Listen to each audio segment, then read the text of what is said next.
Macam yang kita tahu, Jim Carrey ni seorang pelakon komedi yang terkenal lah seluruh dunia. Kalau dulu tahun 90-an, filem dia yang meletup ialah filem The Mask. Kalau yang baru ni, yang dia jadi villain dalam filem cerita paruh animasi lah, cerita Sonic Hedgehog. Jim Carrey ni dia asal dia bukan daripada Amerika Syarikat, dia orang Kanada. Dan dia daripada keluarga kelas pertengahan lah. Bapak dia seorang accountant. Tapi itulah bila Jim Carrey tengok bapak dia walaupun kerja stabil, takdirnya tiba-tiba bapak dia terpaksa diberhentikan kerja dan diorang jadi sangat susah sampai terpaksa hidup gelandangan.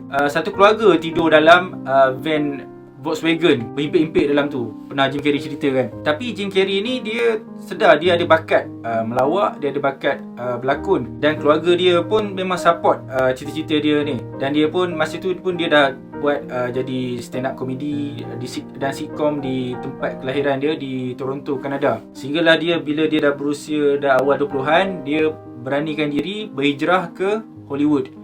Dia pun juga dia buat sitcom, dia jadi stand up comedy di Hollywood.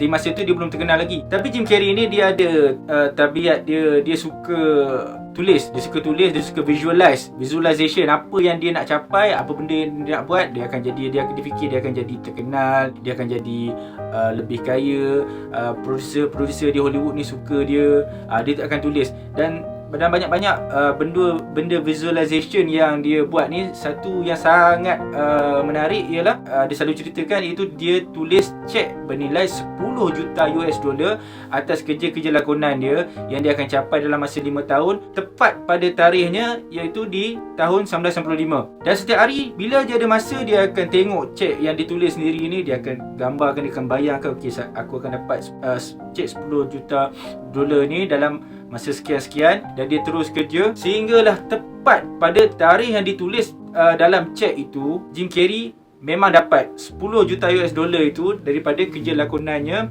dalam filem Dumb and Dumber. Dan kita boleh tengok cerita Jim Carrey ni, dia pernah ceritakan tentang 10 juta US dollar ni dalam temu bual bersama Oprah Winfrey. Saya sangat terpengaruh dengan cerita Jim Carrey ni. Saya pun macam mulalah ikut apa yang dia buat. Saya pun tulis apa saja yang saya nak impikan masa tu saya baru kerja. Apa sajalah impian saya, walaupun nampak macam mustahil jugalah nak dicapai, sebab saya pun baru kerja masa tu, basic pun baru RM700. Saya tulis dekat kertas mahjong, saya tulis apa macam mana saya nak capai, siap dengan gambar, saya lekat dekat dinding, dan setiap hari sebelum saya pergi kerja saya akan tengok. Dan alhamdulillah, asbab saya buat benda tu, memang saya berjaya capai. Saya berjaya beli rumah sendiri, berjaya capai impian saya, nak main payung terjun, nak panjat Kinabalu. Walaupun masa tu saya naik kapal terbang pun tak pernah. Daripada kecil ni, kalau tengok orang naik, kalau tengok kawan-kawan naik kapal terbang ni, macam satu impian lah. Kita orang susah, kita tak ada duit pun. Dan tu alhamdulillah lah, saya rasa benda tu, visualize yang saya buat tu, dia berjaya buka minda bawah sedar saya, dan dengan izin Allah saya percaya capai